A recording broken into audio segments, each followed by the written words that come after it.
Well, I have a very happy job here this evening. It is my great honor and my great pleasure to announce that Netroots Nation is coming to Rhode Island, the Ocean State, in 2012. Woo!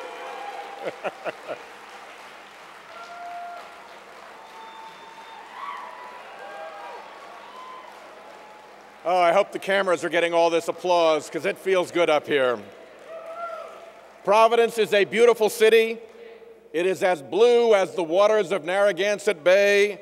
You progressives will feel right at home. And for those of you who like caribou coffee here in Minnesota, I think you'll love Dunkin' Donuts in Rhode Island.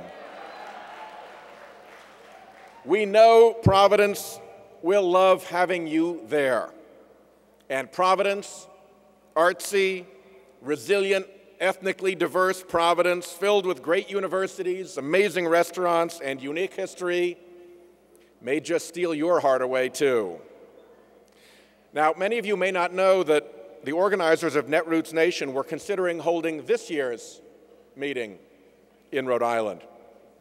But at the time they were making the decision, hotel workers at the Westin in Providence were locked in a contract dispute. Workers had been fired, and unilateral terms, including a pay cut, imposed. Your decision supported the hotel workers' call for a boycott.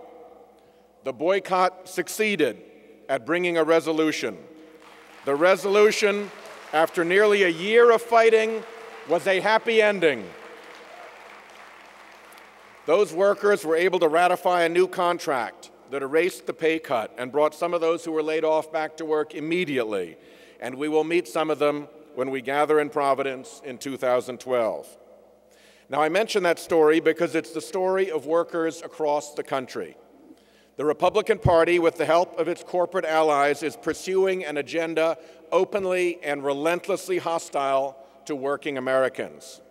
Whether it's Republican governors across the country balancing their states' budgets on the backs of the middle class, and using budget crises as excuses to take away basic rights from workers, or it's a Republican House of Representatives threatening Social Security and Medicare, cornerstones of security for the American middle class, or it's Republicans protecting powerful corporations from paying their fair share to support this country, in some cases paying nothing at all while corporate influence over our judicial system continues to grow. As I said on a panel this morning, our Supreme Court is making it harder and harder for ordinary working people to challenge corporate actions in court. Winston Churchill once noted that great quarrels arise from small occasions, but seldom from small causes. A budget fight in one state or a labor dispute in Providence may seem to those far away a small occasion, but they are part of a great cause that unites us here today, the cause of rescuing our American middle-class life from a recession that threatens its existence and an alliance of Republicans and corporate interests that seek to destroy its very foundations.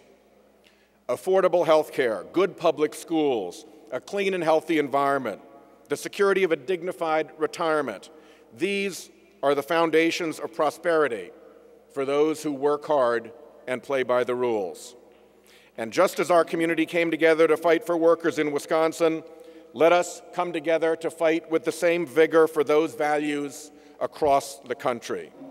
Let that be our great quarrel, to save the America we know from a radical experiment in economic division.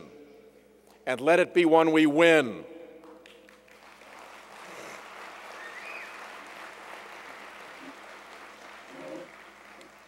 And let us celebrate our victories, America's victories, when we meet again next year in Providence. Thank you very, very much.